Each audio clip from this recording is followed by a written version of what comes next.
Jadi polisi menangkap salah satu aktor yang tersebar di sosial media ya. Ya. Salah satu aktor perusuh, salah satu dalam kelompok perusuh itu adalah Intel TNI. Nah, direspon Puspen TNI hoax. Pertanyaan saya, masyarakat harus percaya polisi atau TNI? Nah ini pertama kita tentu prihatin ya. Ada masyarakat yang jadi korban, kemudian juga kemarin juga kita sedih juga. Ada juga kejadian di mana-mana, kemudian bahkan ada juga rumah yang dijarah ya. Dan tentu memang ini akan menjadi peringatan buat kita bahan introspeksi di dalam hal bagaimana peristiwa seperti ini terjadi. Tapi yang pasti kalau kita lihat ya. Tadi ada dua saya Bang, yang harus dijawab mungkin. Yang pertama soal gas air mata, karena harus dijawab juga. Bahwa tidak ada angin yang kemudian mengarah ke sana, lalu kemudian dikatakan demikian. Dan tidak boleh kemudian gas air mata ditembakkan ke kampus. Ya, dan izin pertanyaan paling mandatori yang saya pengen benar jawab. Siapa yang harus kita percaya? TNI bilang hoax, tapi itu ditangkap polisi. Yang soal itu juga. Dan yang ketiga soal kalau mau dibongkar semua gampang. Tiga hal itu. Pertama adalah kalau kita melihat prosedur kepolisian. Saya bicara secara umum, tetapi memang inilah yang dilakukan oleh kepolisian selama ini. Ketika misalnya ada kejadian, ada aksi massa, ada tindakan anarkis, maka polisi punya kewajiban untuk mengamankan wilayah itu. Termasuk misalnya di kampus. Iya, saya kira di berbagai tempat misalnya. Tapi termasuk memang, di kampus maksudnya. Saya kira memang harus bijak juga, polisinya harus bijak.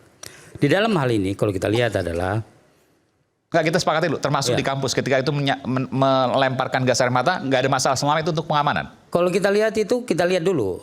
Saya tidak tahu persis apakah memang di kampus atau tidak ya. Tetapi memang tentu polisi juga punya kewajiban untuk memperhatikan situasi. Ya, artinya tidak sembarangan juga itu gas air mata dilakukan.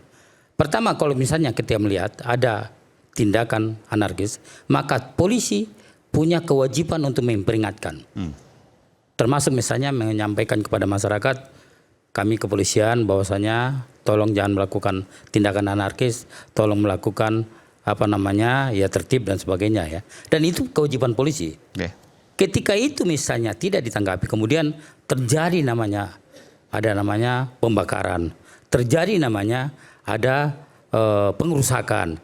Kemudian terjadi penjarahan. Di kampus misalnya, masa polisi nggak bisa masuk gitu kan? Saya kira ya itu. Yang pertama, misalnya bagaimana boleh nggak polisi ke sana? Yang jadi masalah adalah sangat situasional kadang. Kalau dilihat secara umum adalah kadang-kadang memang ada demo, kemudian yang jadi masalah memang mahasiswa datang ke kampusnya untuk berlindung. Tetapi memang sekali lagi adalah polisi tetap punya kewajiban untuk melakukan pendekatan persuasif. Dimanapun, karena itu kewajiban dari pengamanan polisian. Yang tadi yang dua soal kartu tadi. Kartu apa itu? Ditemukan tadi. Jadi polisi menangkap salah satu aktor yang tersebar di sosial media ya. Salah satu aktor perusuh, salah satu dalam kelompok perusuh itu adalah Intel TNI. Nah, direspon Puspen TNI hoax. Pertanyaan saya, masyarakat harus percaya polisi atau TNI? Nah ini kita harus perlu melakukan padahal mungkin karena ini saya bilang nanti belum tentu juga ya. Saya kira karena kita tidak lihat ya. 2013 silakan. Mungkin Pak Soleman. Ya, makasih. Saya sudah melihat itu bahwa di situ ditulis memang kartu anggotanya itu BAIS TNI. Nah, kalau BAIS TNI membawa kartu anggota dengan jelas, itu memang dia suka berjalan-jalan ke tempat begitu untuk mencari data. Kalau dia ikut operasional, enggak mungkin dia bawa kartu yang jelas seperti begitu. Sudah pasti semua palsu yang dibawa. Terlalu. Lah itu yang nggak mungkin. Saya nggak mau dikasih begitu, kalau kamu ketangkap, kasih tahu saya tentara. Kenapa? Ya dia wajib untuk tahu apa situasi yang sedang terjadi saat ini, itu wajib. Berarti tentara masuk di dalam kelompok perusuh itu, Pak? Bukan kelompok perusuh, dia kan ada di mana, dia tidak tahu mau perusuh mau bukan, yang penting dia hadir di tempat itu. Karena kan polisi bilang ditangkap kelompok perusuh. Terserah mau. Jadi balik lagi, kita percaya polisi atau tentara nih? Nggak, saya bisa jawab soal itu, karena ada wartawan yang juga kemudian ditangkap yang kemudian dia pas waktu tidak menggunakan pakaian. Tidak menggunakan seragam dinas lah katakan atau kutip. Jadi begini, kemudian dianggap sebagai perusuh. Kita jangan bilang, apakah semua di antara perusuh itu perusuh? Saya tidak tahu. Nah itu dia, makanya dalam begitu kita lihat dulu faktanya. Itulah saya kasih tahu, seorang intelijen TNI, intelijen terutama, sudah pasti selalu ada di mana-mana. Itu dulu kita pegang. Lalu apakah dia akan ikut serta atau tidak? Nah, mari kita lihat. Kalau dia membawa kartu anggota dengan jelas, artinya dia bertugas untuk mencari data apa yang sedang terjadi. Kalau dia sedang operasi tidak akan mungkin bawa kartu mungkin. KTA. Kalau dia memang atau ikut perusuh, sudah pasti dia tidak akan bawa kartu itu. Sudah pasti semua palsu. Jadi tidak mungkin. Jadi kalau dia bilang ya, dan dia tidak lari, pertama dia tidak lari, dia tidak melawan, ditangkap, ya oke. Itu apa? Memberi signal, ya saya memang tentara. Saya memang ada di sini. Tapi saya bukan perusuh seperti itu. Saya tidak ikut merusuhkan itu. Oke. Nah, yang begini-begini ini memang yang harus hati-hati. Kalau yang ada gitu terus dipaksain terus, misalkan sudah kasih tahu ini saya tentara dengan seperti itu, lalu digebuin. Nah, ini bisa teman-teman yang lain bisa ikut marah semua nanti. Nah, ini pelajaran yang bagus. Sudah dikasih tahu saya tentara. Saya punya pistol Sig Sauer, jelas ditulis di situ. Penugasan. Itu apa? Ya memang untuk memperlihatkan bahwa ya intelijen ya tugasnya ada di mana-mana. Kalau intelijen tidak ada ya bukan intelijen namanya. Oke. Mungkin itu. Ya berarti balik lagi pertanyaannya. Jadi polisi salah tangkap. Ya bukan salah tangkap, benar yang ditangkap kan ada, oh ya ada orang ditangkap. Ya benar. Karena dibilang dalam berita itu adalah polisi menangkap perusuh yang memprovokasi massa. Ternyata punya kartu tentara. Gitu Pak. Provokasi massa kartu tentara. Jadi siapa yang salah gini? Saya nggak tahu. Karena pada akhirnya yang jadi korban siapa? Masyarakat lagi yang dituduh, adik-adik mahasiswa lagi. Justru itu saya bilang, ini pelajaran bagi kita. Bahwa ketika kita menemukan itu dengan situasi saat ini, sosmed yang begitu masif, jangan cepat percaya. Bisa saja itu yang menulis juga di situ langsung dimunculkan dengan si botnet itu, kemana-mana.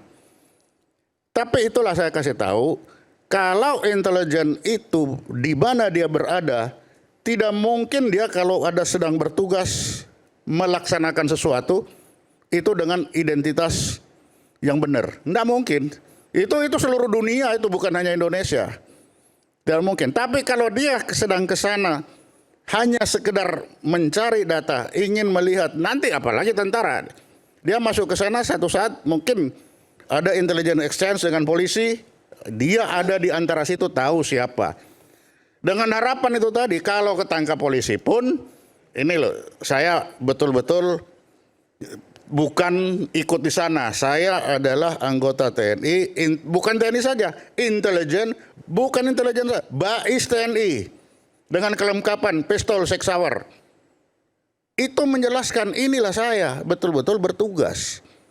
Nah itu, nah ini harus tahu. Jadi jangan begitu muncul kita percaya, oh ya ini ikut tentara ikut perusuh. Nah kalau tentara ikut merusuh ya ndak usah lama-lama kalau seperti itu. Jadi itu, nah makanya sekarang kesempatan saya menjelaskan bahwa keberadaan BAIS TNI di situ itu adalah kewajiban. Kewajiban untuk apa? Nantinya data exchange dengan polisi. Pak, saya nemukan ini, saya nemukan ini. Mungkin nemukan tadi si ibu bilang dari pagi kita tahu. Nah, itu menarik. Ada yang janggal? Iya, tadi kan sudah bilang. Dari pagi sudah tahu di sana. Nah, pasti si tentara ini sudah tahu kalau dari pagi ke sana ada siapa yang... Iya, pertanyaannya tentu kenapa nggak dijaga? Pertanyaannya, bukan sudah dari pagi kita tahu. Sudah pasti kenapa tidak dijaga? Itu pertanyaan. Selama ini tidak pernah ada orang itu mau datang ke pribadi-pribadi. Yang selalu yang dijadikan sasaran itu adalah kantor DPR, kantor polisi. Tapi ke rumah-rumah pribadi kan belum pernah ada. Tetapi yang menarik, kenapa sudah tahu dari pagi ada? Artinya apa di belakang situ? Ada perencanaan. Kalau ada perencanaan, ada yang merancang. Siapa yang merencanakan? Nah, itu panjang ke belakang. Isu hangat kadang bikin penat, apalagi kalau kita tidak bisa mencerna dengan cermat. Jangan lupa secangkir kopi hangat yang nikmat untuk menemani kebersamaan kita dalam Rakyat Bersuara. Kami akan segera kembali saat lagi. Tetaplah bersama kami.